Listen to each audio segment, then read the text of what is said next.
नमस्कार, मी जुई आणि जुईज kitchen and हॅक्समध्ये तुम्हा सर्वांचं पुन्हा एकदा खूप खूप मनापासून स्वागत आहे. आज आपण आणखीन एक लोणचं बघणार आहोत, ते म्हणजे भोकराचं लोणचं. हा जरा चिकट असा पदार्थ आहे, चिकट असा फळ आहे. हे साधारण जंगलांमध्ये किंवा काही काही ठिकाणी विदर्भात वगैरे इकडे तिकडे आढळतं आणि अत्यंत पौष्टिक आणि अँटीऑक्सिडंट असलेलं हे फळ आहे. याच्यात भरपूर मिनरल्स असतात, पण हे आंबट नसतं, त्यामुळे थोडासा आंबटपणा घेऊन बनवायचं असतं. कसं बनवायचं ते आज आपण बघणार आहोत आणि बनवणार आहोत. तर हे मला असं एकाने फांद्यांसकट दिलेलं आहे. आता याची हे फळं याची हे काढून घ्यायचे आहेत. याचे असे कटाकट देठं असे तोडायचे आहेत आणि त्या कॅपसकट तोडायचे आहेत. आपल्याला सगळे मस्त पट तोडून घ्यायचे आहेत. हे मी थोडेसे धुवून घेतले होते आधी, पण आपण परत एकदा चोळून धुणार आहोत याला. हे पाहे असं याची अशी शेंडी आणि तर त्याच्या सकट आपल्याला कटकन तोडायचं आहे. देठ असता कामा नये. बघा हे असं कटक्कन तोडलं जातं आहे. मस्त छान तोडताना पटापट तोडून घ्यायचं आहे याला सपाटून असं. हे बघा जरासं असं चिकट असतं चांगल्यापैकी असं शेंबडं. बघा हे सॉलिडच असं असतं. हे जसं जसं मुरत जाईल तसं तसं हे शेंबडेपणा कमी होतो या भोकराचा. तर आपण हे असं सगळं आता बघा हे असं सगळ्या शेंड्या आणि हे काढून घेतलेले आहेत आपण. याचे टोकं हे बघा हे फांदीपासून सोडून घेतले आहेत आणि मी धुवून पण घेतलेलं आहे याला छान. आता आपण हे मी तुम्हाला असं हे चेपून दाखवणार आहे, कारण याच्यामध्ये एक आठळी असते, बी असतं आणि तेही खूप शेंबडं असतं. तर त्यामुळे ते आपल्याला काढून टाकायचं आहे आणि ते कसं काढायचं आहे ते आपल्याला मी तुम्हाला दाखवणार आहे. हे बघा हे असं एवढं असं शेंबडं असतं आणि हे काढताना चांगलाच त्रास होतो. बट याच्या अँटीऑक्सिडंट प्रॉपर्टीजमुळे आपल्याला हे खूप फायदेशीर आहे खाणं. तर हे असं थोडंसं असं बदकन याच्यावर मारायचं आहे थोडंसं असं, बस थोडंसं नुसतंच असं एकदाच की हे आठळी अशी निघते आणि मग ती अशी एका वाटीत वगैरे काढून घ्यायची आहे. थोडासा त्रास होतो ते काढायला, चिकटपणा वगैरे, पण काय आहे माहिती का, जिभेसमोर सारे सरेंडर आहेत. म्हणजे जहा बना तू सिगरेट हो असं सारखं आपला तो फुकुबुल करो सारखं ती आठळी आपल्याला काढून घेऊन एवढा सगळा द्राविडी प्राणायाम आपल्याला करावाच लागतो. तर तो केलाच पाहिजे, कारण शेवटी अपने हेल्थ का सवाल है भाई. अपने को अच्छा रहने का है तो अच्छा खाना भी पडेगा फर्स्ट क्लास. हे बघा आता सगळी हे आठळ्या याच्या मी काढून घेणार आहे. आणि याच्या आणखीनही काही प्रॉपर्टीज आहेत. म्हणजे मी आत्ताच वाचलो की काही अल्झायमर वगैरेमध्ये आहे, मायग्रेनमध्ये वगैरे याच्या पानाचा उपयोग होतो. आयुर्वेदिक चांगले उपाय याचे, पण प्रामुख्याने फळ हे मिनरल्सनी भरपूर असतं आणि हे अँटीऑक्सिडंट्सचं काम करतं. आणि याच्यात खूप सारं पौष्टिक तत्त्वही आहेत. इतर बऱ्यापैकी रिसर्च केला पाहिजे, तर तो तुम्ही गुगलवर वाचून घ्या हवं तर.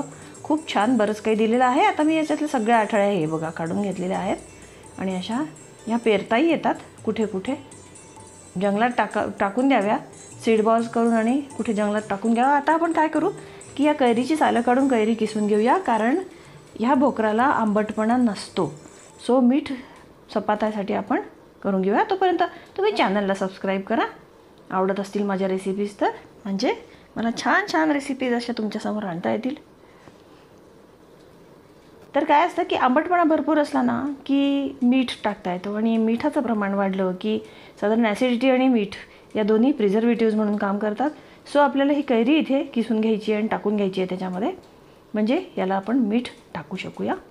बघा मी पूर्ण कैरी किसून घेतली होती याची, पण एवढ्या कैरीची काही गरज नाही आहे. तर आणि वाटली कैरीच्या आंबटपणावरही असतं, काही कैऱ्या फारशा आंबट नसतात. सो ही कैरी आपण एवढी टाकून घेऊया. ही भयंकर आंबट कैरी आहे. आणि बघा हे आपण आता लोणचं हे मीठ टाकून घेऊया याच्यामध्ये. आणि मीठ मी याला तर लावणारच आहे, प्लस मी मसाल्यामध्ये सुद्धा टाकणार आहे. आणि मसाला जो आधी मी आवळ्याच्या लोणच्यासाठी बनवला होता तोच थोडासा काढून ठेवला आहे. त्याचं प्रपोर्शन मी परत डिस्क्रिप्शन बॉक्समध्ये देणारच आहे, खाली दिलेलं आहे. तर या मसाल्यात पण आपण थोडंसं मीठ टाकून घेऊया. आणि टोटल क्वांटिटी आपल्याला मीठ हे कन्सिडर करायचं आहे. त्याच्यामध्ये मीठ मसाल्यामध्ये एवढंच टाकते आहे की मसाला छान फाईन होतो. तर याच्यामध्ये भोकरामध्ये थोडा आणि याच्यामध्ये थोडासा टाकून घेऊया आपण आणि ही कैरी आता आपण याला लावून घेऊया भोकराला. हे बघा,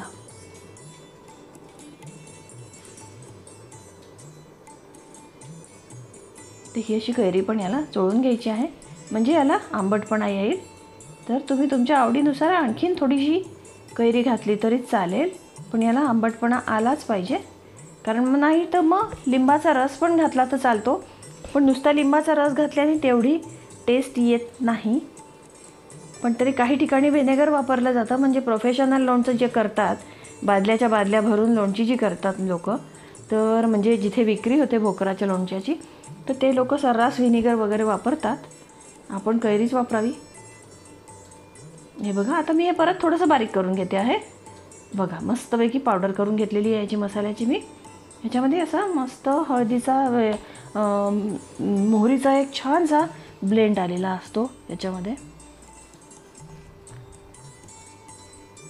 आता हा मसाला याच्यामध्ये ॲड करून आणि आपण सगळं लावून घेऊया, चोपडून घेऊया याला. आणि मी तेल थोडंसं तापवून हिंगाची फोडणी घालून थंड करायला ठेवून दिलेलं आहे. बघा, हे सगळीकडे असं छान लावून घ्यायचं. अगदी सोपी आहेत ह्या लोणच्याच्या रेसिपीज, काही हार्ड नाही आहेत. आणि छान छान अशी सगळी लोणची घालून आणि जमवून ठेवावीत घरामध्ये, म्हणजे चवीला बरी.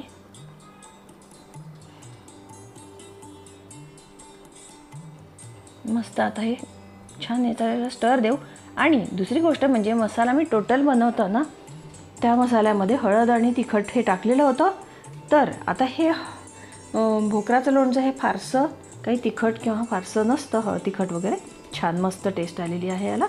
तर ह्याच्यात आपण हळद आणि तिखट हे टोटल प्रमाणामध्येसाठी टाकून घेऊया. कारण कसं आहे की ती डिव्हाइड झालेली आहे मसाल्यामध्ये टाकलेली. मी आधी थोडासा मसाला आवळ्याच्या लोणच्यासाठी काढून घेतला होता. सो याच्यात आपण थोडीशी हळद आणि थोडंसं तिखट हे टाकून घेऊया. हे बघा, हे बॅडगी मिरचीचं तिखटच मी टाकते आहे ह्याच्यामध्ये. आणि ही हळद थोडीशी घेऊया. हळद माझ्याकडे चांगली जावळी हळद आहे, त्यामुळे मी थोडीशी वापरते. तुम्हाला असं वाटत असेल की मी थोडी हळद वापरते, पण जावळी हळदच आहे माझ्याकडे, त्यामुळे छान ती चांगल्यापैकी कॉन्सन्ट्रेट असते.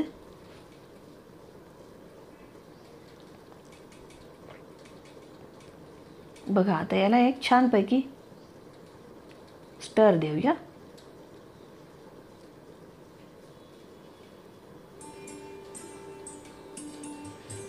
आणि आता या कंटेनरमध्ये एखाद्या भरून ठेवूया. तर मी बरणीत वगैरे भरून ठेवते याला एका काचेच्या, म्हणजे. आणि खूप सारी माझ्याकडे लोणची होतात, त्यामुळे मी खूप असं मोठ्या लोणची बनवत नाही. खाऊन संपतील अशी लोणची बनवावीत आणि एकानंतर एक ती बनवत जावीत. कारण आता थोडे दिवसांनी 5-6 महिन्यांनी माझ्याकडे हळद पण उगवून येईल. मग ती ओली हळद, त्याचंही लोणचं मला करावं लागेल. अशा प्रकारे एक ना एक लोणची वर्षभर चालू असतात. नंतर छान थंडी जर झाली की लिंब निघाले की लिंब येतात, मग त्याच्यानंतर लिंबू क्रश. अशा प्रकारे लोणच्यांवर लोणची. हा हा हा, मस्त सुंदरसा छानशी मस्त चटकदार असं लोणचं दिसतं आहे ते. आणि ही भोकरं थोडीशी उरलीच आहेत, कारण जास्तीची आणून दिली होती मला एकाने. 1 किलो आणून दिली होती. So thanks for watching. Please subscribe my channel. Bye.